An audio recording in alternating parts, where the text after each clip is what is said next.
நமஸ்காரம். இப்போ நம்ம இருக்கிறது வந்துட்டு திருவையாறில் ஐயாரப்பர் கோவிலில் இருக்கோம்.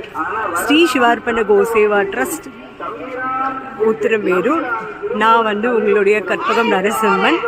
ஒரு சின்ன ஆசை, 276 பாடல் பெற்ற ஸ்தலத்தையும் சிவார்ப்பண கோவாசிகாலுக்கு டெலிகாஸ்ட் பண்ணணும் அப்படின்ற ஒரு சின்ன ஆசையில் முதல் ஸ்தலம் நம்ம இப்போ ஐயாரப்பர் கோவில் திருவையாறில் இருக்கும். இந்த முதல் ஸ்தலத்தோட நம்மளோட 276 பாடல் பெற்ற ஸ்தலத்தை நம்ம ஜேர்னியை கண்டினியூ பண்ணுறோம்.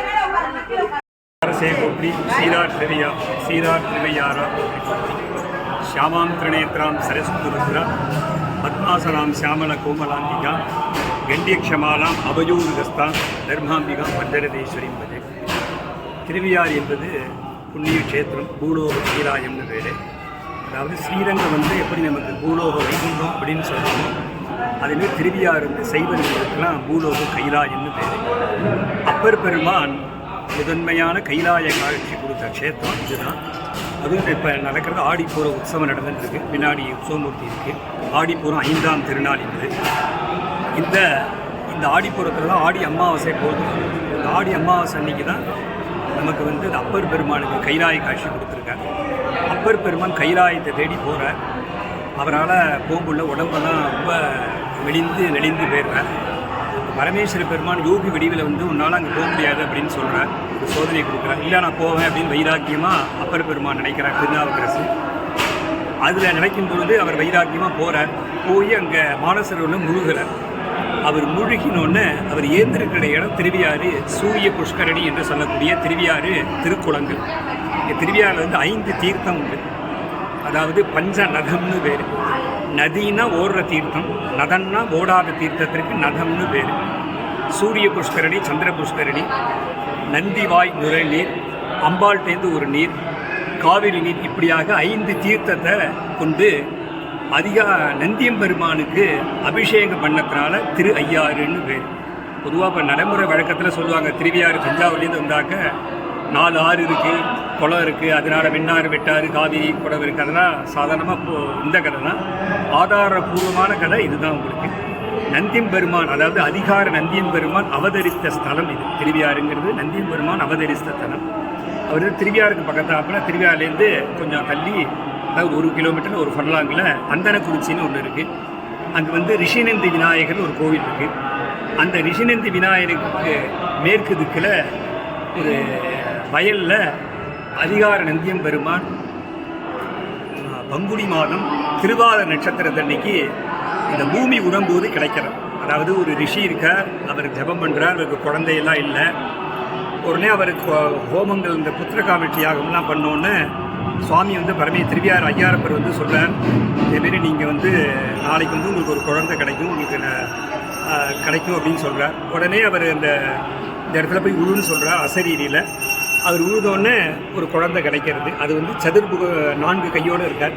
பொட்டியை தொடர்ந்து மூடுங்கிற குழந்தையாக மாறிடுது. இந்த பூமியிலேருந்து வந்ததுனால அவர் அவருக்கு சில தோஷங்கள்லாம் ஏற்படுறது. தோஷத்தை நிவர்த்தி பண்ணுறதுக்காக 5 தீர்த்தத்தை கொண்டு அபிஷேகம் பண்ணுற ஐயாரப்பர். அது அதாவது பங்குனி மாதம் திருவாத நட்சத்திரத்தன்னைக்கு காலையில் ஜன உற்சவம், சாயந்தரம் பட்டாபிஷேகம் நடக்கும்.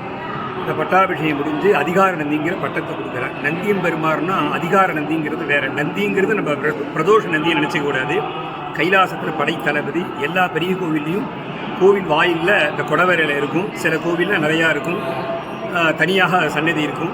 இப்போ திருவையாறில் தனியாக மணக்கோலத்தில் அந்த ஐயாரப்பருடைய நடராஜர் சன்னதிக்கு அருகாமையில் திருவையாறில் இருக்குது.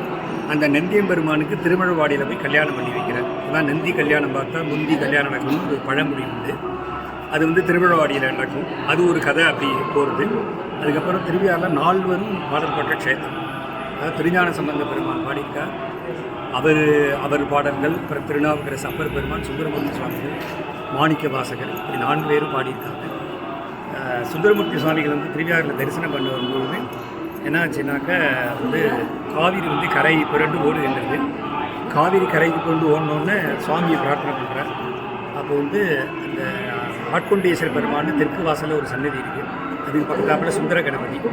அந்த சுந்தர கணபதியை என்ன பண்ணுறாருன்னா சுந்தரா வா அப்படின்னு ஓலமிட்டு கூப்பிடுறார். அதனால் ஓலமிட்ட விநாயகர் அப்படின்னு தெற்கு வாசலில் இருந்து அவர் அனுகிரகம் பண்ணுறார். அதேமாரி ஆட்கொண்டே சிறுபெருமானும் ஒரு தனியாக ஒரு கதை இருக்குது. அதாவது திருக்கடையூரில் வந்து எப்படி வந்து யமதர்மராஜனை வந்து சம்ஹாரம் பண்ணுறாரோ பரமேஸ்வரன், அதேமாரி இந்த சுதர்சனன் ஒரு சிறுவன் வந்து சுவாமிக்கு பிரார்த்தனை பண்ணுறாரு. அதுக்கு ஆயுள் பங்கம் ஏற்பட்டுருக்கு. உடனே அந்த சுதர்சனங்கிற சிறுவன் வந்து சுவாமிகிட்ட பிரார்த்தனை பண்ணோன்னே, அதாவது துவாரபாலர்கள் டிண்டி முண்டின்னு சொல்லுவாள், அதான் இந்த ஆட்கொண்டார் உயர்கொண்டார் தெற்கு வாசல் இருக்குது. அவருக்கு பரமேஸ்வர பெருமான் பவரை கொடுத்து நீ போய் யமனை இது பண்ணி அந்த சுதர்சனுக்கு சிறுவனை காப்பாற்று அப்படின்னு சொல்கிறார்.